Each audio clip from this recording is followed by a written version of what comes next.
Hi, I'm Charlize Byrd, your state representative. More bad news hits Georgia. There is a 14% drop in revenues of tax dollars coming into the state to fund the budget. Unemployment is over 8% and still rising. Sadly, there are many Georgians in the political arena criticizing the federal stimulus plan, or in my opinion, the spending plan, while waiting to get their hands on your children's and grandchildren's money.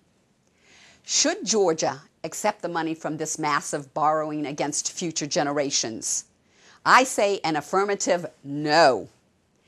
We need to get our budget in line and fund those items mandated by the Constitution, keep our promises to fund the homestead relief grants, and reduce the amount of money you pay in taxes.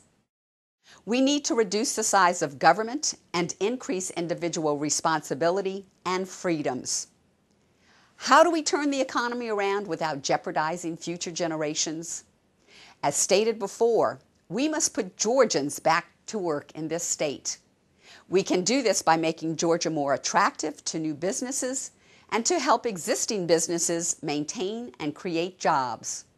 When combined with lowering the tax liability on individuals, more money will start flowing into the local businesses around this state. There will be rough times ahead, especially if government continues to interfere. I truly believe the citizens of this state and country can turn the whole situation around a lot faster than any government program. This is not the first time our state and nation has faced financial hardship, nor will it be the last. Winston Churchill said it best: a pessimist sees the difficulty in every opportunity. An optimist sees the opportunity in every difficulty. We can grow into a stronger nation through these difficult times, and that is precisely what we will do and must do. Thank you for allowing me to serve in the General Assembly.